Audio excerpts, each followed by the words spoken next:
champ magnétique, il n'y a donc pas de tension aux bornes. D'accord? Tout ça est nul. Là, I0, IL, 1, 0 est égal à 250 fois 0 plus K, AT à 0, plus K. Et I0, c'est nul. Donc, ça donne 0 plus K est égal à 0. D'accord? Soit K est égal à 0. Ainsi donc, pour tout appartient à 0 et 1, l'intervalle, premier intervalle, on a I, N, 1T est égal à 250 T au carré plus K, c'est 0, on ne met pas. Donc ça c'est on ampère. Voilà notre premier courant par intervalle.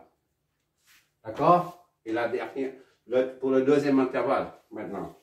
Mais ce sera terminé. C'est toujours le même principe.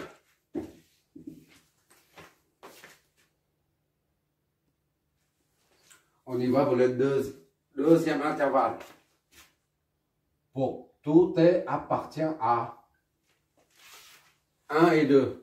Intervalle 1 et 2. 1 et 2 secondes. On a I N2 est égal à N2T est égal à 1 sur L intégrale de Vn. Tout à l'heure c'était Vn1T, maintenant Vn2T pour qu'il y ait une correspondance au deuxième intervalle, Vn2T fois dt. Voilà, est égal à 1 sur 10 puissance moins 3 Henri intégrale de Vn2T. Vn2T c'est là, d'accord? Vn2T, 5T moins 10. 5T moins 10 fois dt. C'est ça, moins 10. Ok. Bon, ça fait ça divisé par ça, 0,5, 0,5, c'est 500.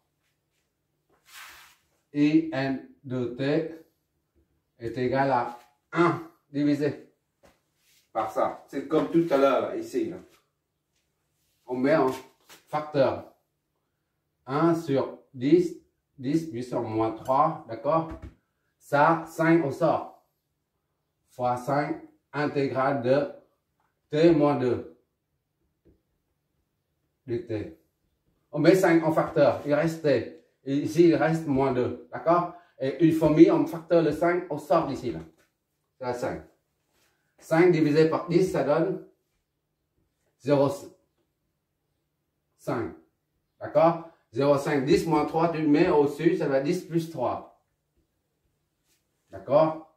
Intégrale de T moins 2. dt. Voilà.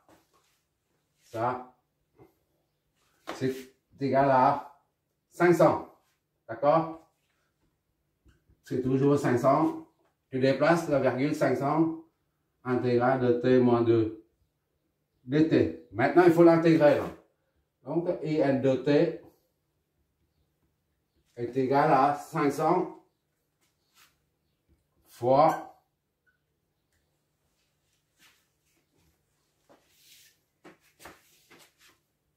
ça, c'est T au carré, T on intègre, ça fait T au carré sur 2. Et ça, moins 2 on intègre, ça donne moins 2T. Plus la constante, disons K2. D'accord?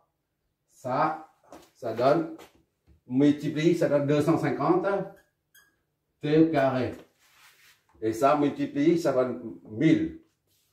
Moins 1000 T. Plus 500 K2. 500 K2. Poser, on pose. Poser K est égal à 500 K2. Pourquoi on a le droit de poser ça est égal à ça? Puisque ça, c'est une constante. D'accord? Une constante fois une constante. Ça donne une autre constante. C'est tout. D'accord? Ça peut être à 100. 100 multiplié par ça, c'est 5000. D'accord? Et ça sera 5000. Une constante fois une constante donne une autre constante. Tout simplement. Tu peux mettre ça est égal à logarithme, par exemple. Tu peux poser, au lieu de mettre, poser 4 égal à ça. Tu peux aussi poser logarithme. Voilà. Logarithme de 4, par exemple. D'accord? C'est égal à ça. Logarithme. C'est une constante.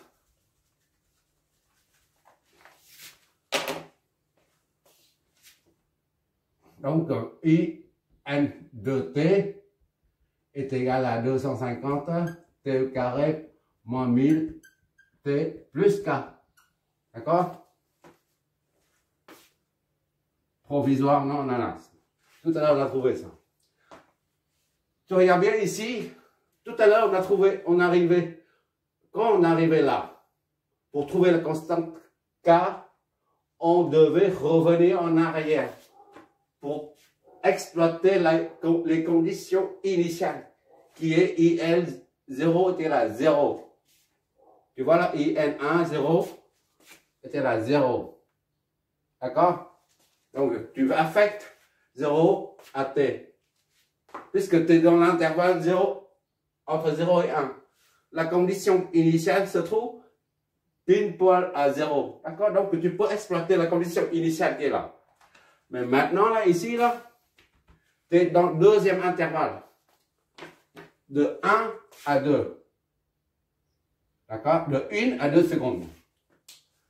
Tu n'as plus le droit. Tu n'as plus le droit de revenir en arrière pour exploiter la condition initiale qui est T est égal à 0.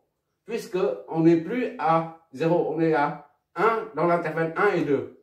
Tu ne peux donc pas utiliser les conditions initiales T est égal à 0 pour en déduire K.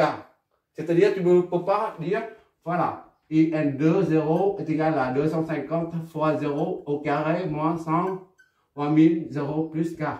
Et tu en déduis K. Non, ça c'est faux, d'accord? Parce que ton intervalle d'étude se trouve à 1 et 2. T appartient à l'intervalle 1 et 2. T peut être nul. Ça, ce raisonnement, tu es à proscrire, d'accord? C'est à proscrire. C'est pas bon. Donc, tu ne peux pas, là, t'es planté, là. Tu ne peux pas exploiter les conditions initiales pour en déduire, pour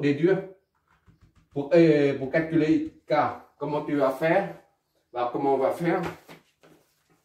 On va exploiter la propriété de continuité. Comme pour un condensateur, on a dit,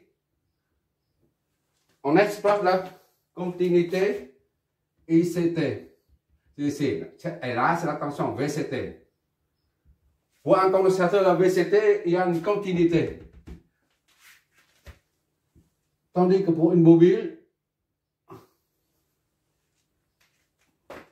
tu vois là, la tension là?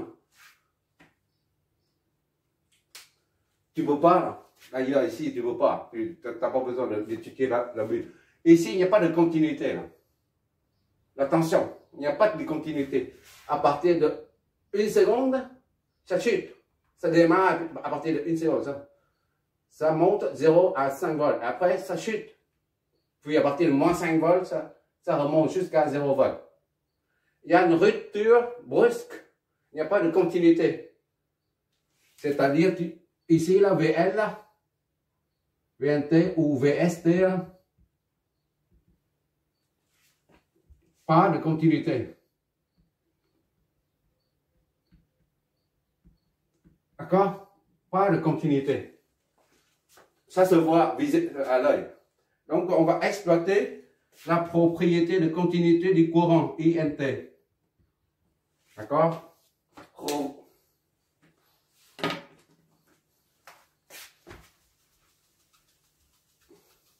Puisqu'on ne peut pas utiliser les conditions, la condition initiale pour en déduire K, on va utiliser la continuité du courant.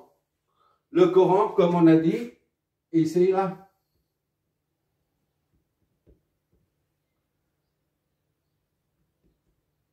Revois l'expérimentation pendant... Revois les 5 courtes vidéos, les 5 premières courtes vidéos. Là, il y a un courant INT. D'accord? Disons, il est à 2 ampères. D'accord? Il y a un champ constant. Le circuit est fermé depuis longtemps. Bon. Maintenant, on l'ouvre comme ça. On ouvre. Pourquoi on ouvre? Pour créer un changement d'état au niveau du champ magnétique, c'est tout. L'objectif est ça. Et quand tu ouvres, il y a une inversion de la polarité. Dans ce sens, dans ce sens ou dans ce sens, peu importe. Mais le courant, lui, il ne varie pas tout de suite. À l'instant même où tu ouvres, T est égal à 0, par exemple. Et le courant IA, au début, il y a 2 courants. Au début, T est égal à I1 plus I2. Revois les 5 petites premières vidéos. Où I2 différent de 0, d'accord? Et maintenant, tu ouvres ici. I2 est nul. Tout de suite. I2 tombe à 0 tout de suite parce que le circuit est ouvert, d'accord? Mais ça, c'est égal à 2 ampères. Là, dans notre cas, d'accord? Mais lorsque tu l'ouvres, I2 tombe tout de suite à 0. Mais INT, là, reste à 2 ampères, même si I2 est nul. D'accord? Même si I2 est nul. Il ne peut pas varier instantanément. D'accord? C'est pour ça que on exploite cette condition, cette propriété de continuité du courant. À l'instant, T est égal à 0 moins, disons. Et après, T est égal à 0. Et T est égal à 0 plus. Juste epsilon derrière 0 là. Juste epsilon derrière. Epsilon T. Et ça, epsilon T après 0. I est inchangé. Inchangé. D'accord? C'est ça la continuité. Tu ouvres, il faut une petite quantité de temps qui s'écoule pour que le courant varie. D'accord? C'est pour ça que le courant reste constant au cas où tu ouvres ou tu fermes. Que ce soit tu l'ouvres ou tu fermes l'interrupteur, le courant, à l'instant où tu fermes ou tu ouvres l'interrupteur, le courant reste, l'intensité du courant reste la même. D'accord? C'est ça qu'on va utiliser pour évaluer K, la constante.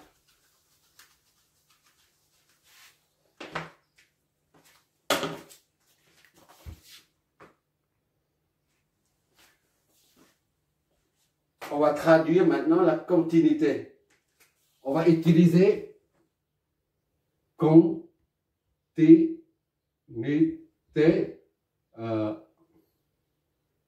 pendant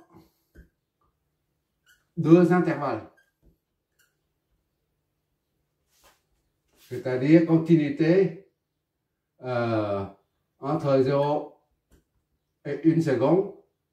Union, je crois, c'est ça. Ça, c'est la probabilité. Et 1 et 2 secondes. Voilà. Ça signifie continuité pendant 2 intervalles. Ça signifie implique, c'est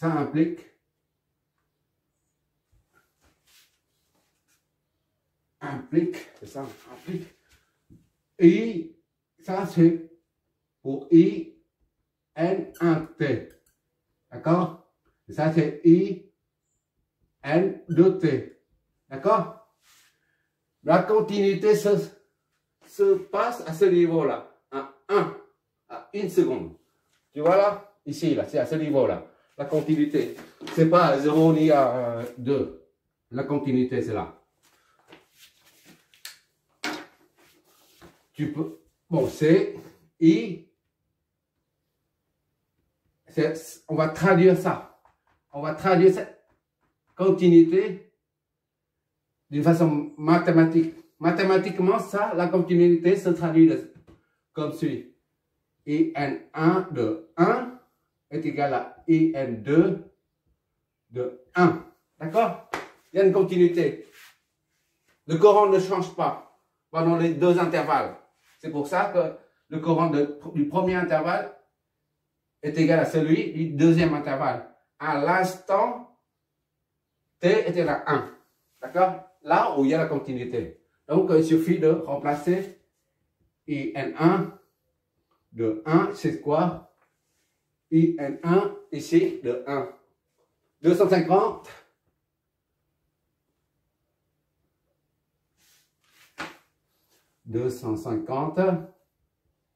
fois T. T c'est 1 au carré, d'accord? Et IN2 à 1 c'est ça, IN2, d'accord? 250 fois 1 au carré, d'accord? Moins 1000. T, c'est 1. Plus K. D'accord? Et maintenant, on va en déduire. Le fait que IN1 est égal à IN2, 1, on égalise les deux. Soit 250 fois 1 est égal à 250 fois 1 au carré moins 1000, 1 plus K. D'accord? 250 fois 250 moins 1000 plus K.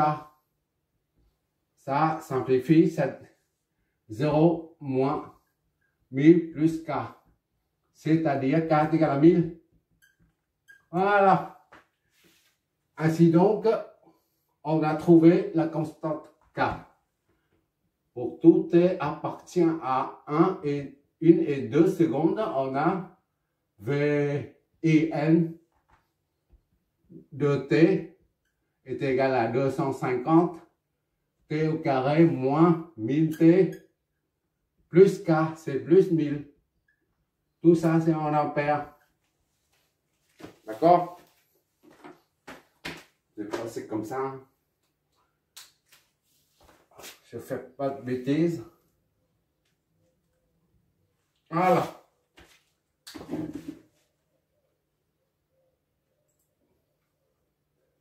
250 T au carré moins 1000 T plus 1000. Voilà, c'est bon. Maintenant, on va interpréter ça. Je vois toujours, je l'espère. Ok, on voit toujours. Pour ça, on va tracer les graphes pour pouvoir les comparer. Voilà la variation de I et de V.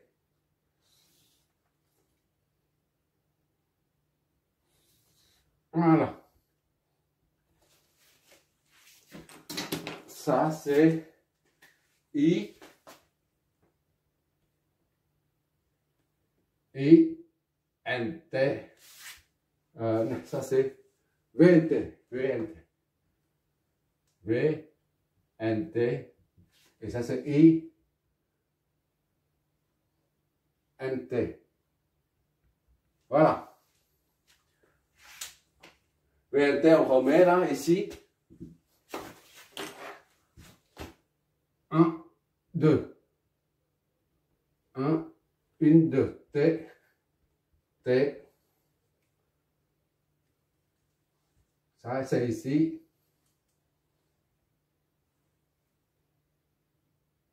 Voilà. Voilà. Ici. Voilà. Là, c'est 5. Moins 5. C'est des vols. Là, c'est des ampères.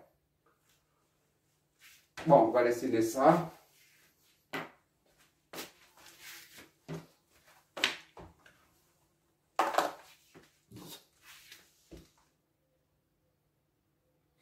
Je rallonge parce que j'ai vu des paraboles, c'est pour ça que je rallonge un peu. Les paraboles, ça prend de la place. Voilà.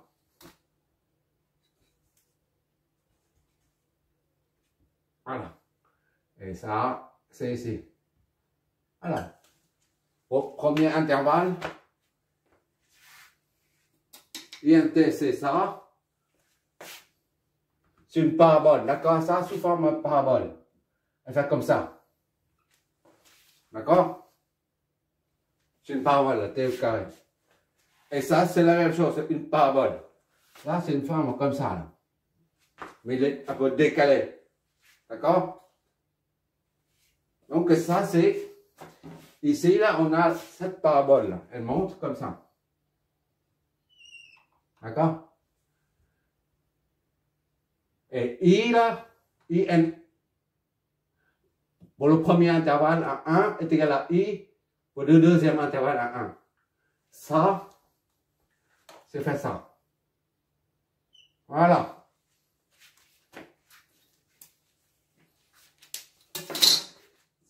C'est V, N, 1, T.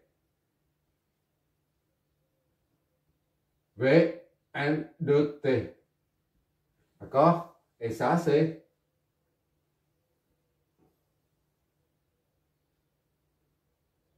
I, N, 1, T. I, N, 2, T. Voilà. J'ai pas mis les valeurs extrêmes, hein, c'est pas notre but. Hein. Bon, on va interpréter ça. Voilà. On regarde ici. Ça, c'est le courant. Ça, c'est la tension. D'accord? On voit bien qu'ici, lorsque... Là, il y a une continuité, là, ici. Là, il y a une continuité. Ici. Comme on a calculé tout à l'heure. Mais la tension, il n'y a pas de continuité. La bobine, comme ça, là. D'accord? Le I qui passe. I, N, T. Et ça, c'est V, N, T. Ça, c'est le champ magnétique. D'accord?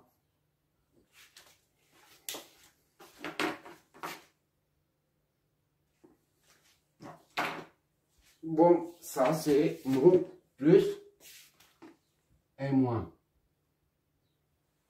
Au début, tout au début, à l'instant t est égal à 0, la tension commence à varier de 0 à 5. D'accord? De 0 à 5. C'est pour ça qu'il y a un courant qui varie en même temps. D'accord? Et quand la tension, là, ici, là, la tension est là. Voilà, pour mieux voir. Et quand la tension arrive à 5 volts, elle chute instantanément à moins 5 volts. Mais le courant ne chute pas instantanément. Le courant reste à, disons, on n'a pas calculé, d'accord? On aurait dû mettre dedans même. Reste à, disons, X, Y volts, Y ampères. D'accord? Et après, quand la tension diminue jusqu'à 0. Le courant aussi diminue jusqu'à 0 comme initialement. Initialement, il n'y a pas de tension là. À 0, il n'y a pas de tension. C'est pour ça qu'il n'y a pas de courant. Et à la fin, il y a à t est égal à 2, la tension, elle est nulle. Le graphe nous donne. La tension est nulle. Le courant aussi est nul. D'accord? Ça, c'est... Ça et ça, c'est la même chose. la tension au bord de ça est la même chose que celle-là. Nul ici ne veut pas dire le court-circuit, d'accord? Nul, la tension qui est nulle, et là, c'est qu'il n'y a pas de tension. La variation de la source est nulle. Ça ne veut pas dire que la bobine est court-circuitée. Quand quelque chose qui est court-circuité, c'est-à-dire la tension au bord est nulle et le courant sera maxi. Mais en l'occurrence, c'est la variation de la source qui est nulle. D'accord? C'est pas un court-circuit. C'est ce que j'entends. D'accord? Voilà, on a tout vu. Parce que s'il s'agit d'un court-circuit, l'intensité est maxi, est très grande. Et elle n'est pas nulle. Là. Tu vois bien, ici, elle est nulle. Nulle à cause de la tension qui est 0 volt en provenance, qui provient de la source. 0 volt tire son origine de la source. 0 volt ne veut pas dire le court-circuit aux bornes de ça. D'accord? C'est pas un court-circuit. Des fois, on imagine, on dit, c'est un court-circuit, tiens, comment faire? Mais en fait, c'est pas un court-circuit. Hein. C'est la variation de la source qui est nulle. Bon, la prochaine fois, on va faire un circuit avec plusieurs inductances. Et ce sera la dernière fois où on utilise les intégrales de ce genre-là. On intègre. Plus tard, bientôt d'ailleurs, on fait pas d'intégration de façon classique. On fait des intégrations de façon classique là, parce que seulement quand on a des fonctions simples, une fonction linéaire comme ça là, 5t moins 10 ou ici c'est quoi déjà? C'est 5t, d'accord? Ou sinus moins 2t par exemple, ou cosinus, ou peu importe, ou cosinus hyperbolique par exemple. Mais quand il s'agit des produits, des fonctions produits, par exemple intégrer, ou à la limite tu peux intégrer une fonction fx, le produit d'une fonction par sa dérivée. Voilà, tu peux à la limite intégrer ça. Mais quand il s'agit des fonctions du genre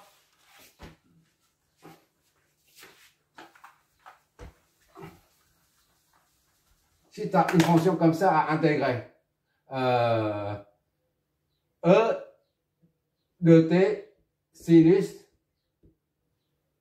de t par exemple. Alors là, pour intégrer, c'est pas évident. De même, avec un t encore, t au carré par exemple, voilà, ça arrive souvent. Bon, comment faire pour intégrer tout ça? C'est impossible d'utiliser ce genre d'intégrale là. Intégrer de façon classique, c'est hors de question de procéder de cette façon, d'accord? On utilisera la méthode Laplacienne, comme ça. C'est un mec, Laplacienne, deuxième ou un N, voilà. Bientôt, on va aborder les intégrales beaucoup plus complexes. Et ça, on sera obligé d'utiliser les intégrales, Laplace. Là. Ça, plus ça est égal à quelque chose. Entre parenthèses. Laplace de ça plus Laplace de ça est égal à Laplace de ça. Voilà. Là-dedans, il y a des plus, moins et des produits. Il n'y a pas de signe intégral. On fait des intégrales ou des calculs différentiels sans utiliser des t là ou des signes intégrales. D'accord? Merci d'avoir regardé.